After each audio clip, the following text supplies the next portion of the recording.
So the next slide is pending sales by county here in Southern California. Now, pending sales reflects buyers' interest now.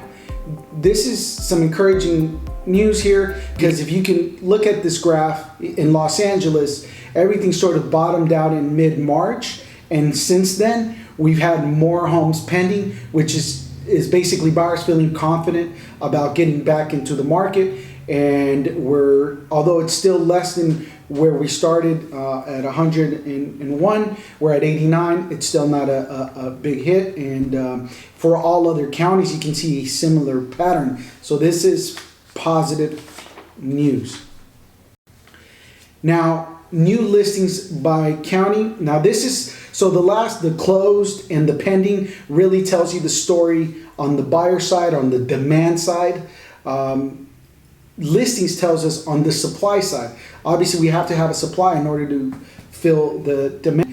And in Los Angeles, again, it took a dip mid-March, but now homeowners are feeling a little more confident. I think agents have figured out ways to market properties by either having, I know one of the things that we're doing is virtual tours, and we're taking all the precautionary measures to make sure that everybody's safe, and we wear gloves, masks, and I think we've all adapted, and now homeowners are feeling comfortable to be able to put their home on the market. And part of this also that's important to take into consideration, it is positive, guys, but we're in May, June months of the year, and that's when most homeowners put their home on the market. So it's important to take that into consideration, because it is positive, but I think it's an element of timing, and it's an element of confidence that has also come back into the market after the pandemic. Now, showings, as you can tell, this is from showing. It's a showing time, which is what realtors use on the MLS to set appointments. And you could see that in late March it took a complete dive. No one was looking at homes, but slowly and surely has increased. So buyers are beginning to feel confident to get out there again and look at properties. Again, this is just positive reinforcement that the market is starting to go in a recovery mode. It's going to take some time, but it is happening. One of the things that the California Association of Realtor does is a poll to get a feel for what the consumer is thinking. The question was, do you think it's a good time to buy a home in California? Well, as you can see, it's on the buyer side, it's the highest it's been, right?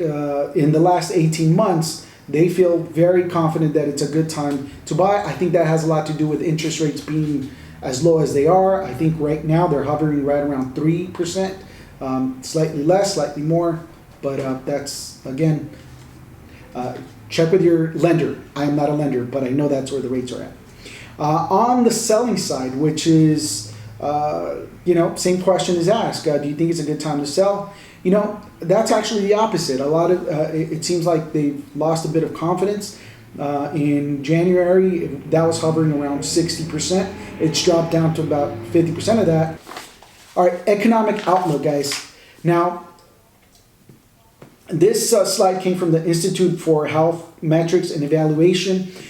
Initially, COVID-19, the projected numbers, the wave that they initially thought was going to be somewhere in the 10 to 12,000 beds needed.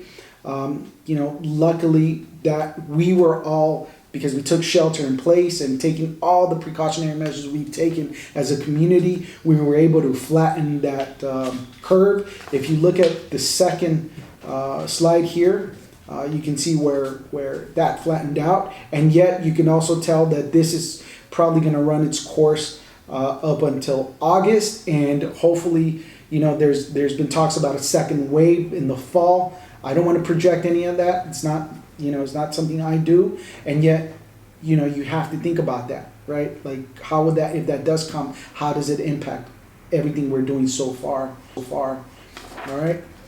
Now, one of the things that we can look at is how have other outbreaks and disasters impacted other countries. Well, look at the SARS outbreak in China in 2003. They had about a 2-month dip and then about another 3 months to recover. The Fukushima disaster in Japan took about 5 to 6 months to recover. You can look at their path of how that worked out. MERS outbreak in 2015 in Korea. Now, what I wanted to highlight about this is that these are individual countries that went through this. What we're going through is a worldwide pandemic, and it's a completely different animal. And based on what the economist said, they foresee this not being 4, 5, 6 months. This might actually go a little bit longer. Look at some of the recovery shapes that were proposed. Many people initially thought that, economists thought that this would be a V-shaped recovery. They've sort of moved away from that.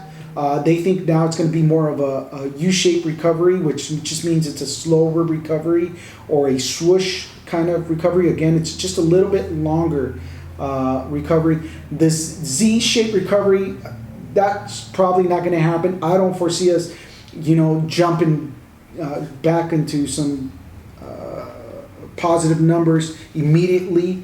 I think it's going to take some time, so disregard that Z shape, at least from what the economist said. The W-shaped recovery is actually interesting because if we do have a second wave in the fall, that's probably how it would look. And the L-shaped recovery, disregard that. This country and we all will recover. We can see the numbers. There are some positive things happening, and as soon as everyone gets back to being employed, or a good majority of us, I think everything will start finding a new normal. Now, what are other economists predicting? Here you can look at Bank of America, Congressional Budget Office, Goldman Sachs, JP Morgan, Morgan Stanley, UCLA, and Wells Fargo. Now, first quarter, those are actual numbers. That's actually what happened. The second quarter, basically, our GDP has dropped by, if you were to average it, you're looking at 30%, understandably so. Again, this is taking a hit. Some people are way more optimistic than others. If you look at the third quarter, you're starting to see a little bit positive numbers. The economists felt more like it's in the fourth quarter where we're going to start seeing some solid positive recovery. So, and he didn't predict until 2021 just yet, but you can look at these numbers and assess what others are saying. The market outlook. Well, we can look at how China was affected by COVID. In early January, they took a full dip in their real estate industry. I mean, they virtually went to selling 0 homes, but within 3 months, they were able to get back to a sort of status quo. I don't predict this to be the case, or the economist doesn't predict this to be the case for us. He does think it's going to be a little bit longer than 3 months. He really didn't go into depth of why he thinks that, but that's what he said. Sales expected to fall sharply. We already, I made you aware early on, we took about a 30% dip in home sales. The National Association of Realtors, Fannie Mae, and MBA, all three have their own projections. The MBA is the Mortgage Bankers Association. They are actually very optimistic. And NAR is probably the most realistic, National Association of Realtors. All in all, there is a recovery, and it really starts happening until the fourth quarter. And just pay attention to the graph on the left-hand side there. Price. So you can see that price actually, again, it is not being hit as hard right now. Again, a lot of it has to do with inventory.